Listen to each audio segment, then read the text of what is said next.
Hello and welcome to my video on making a temperature-controlled solenoid bypass valve. This will be used to regulate the cooling water in the condenser in my solar-powered Tesla Turbo-Alternator project.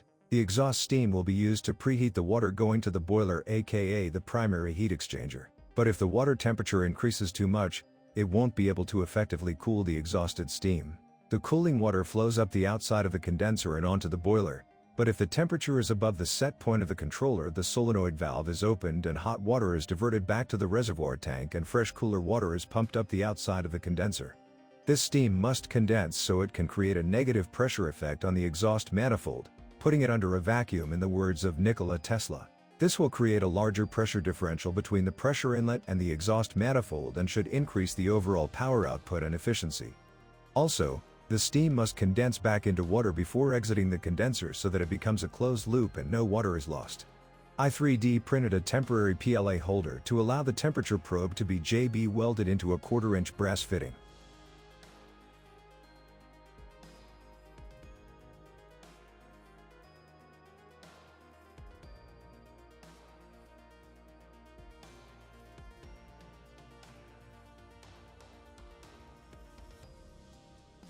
There must be enough epoxy filling inside to hold pressure.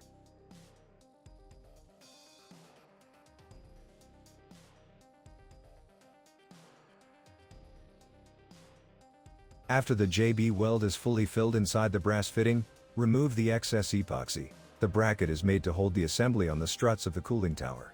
The M8 bolts to secure the bracket are 46 mm and 50 mm long.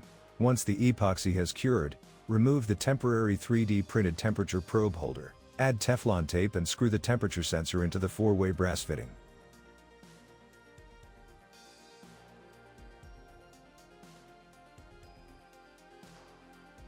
I secured the assembly into the 3D printed PLA holder with 2 tie wraps. I will make a future video on connecting up hoses and testing with some hot water. I still have a significant number of other components to make.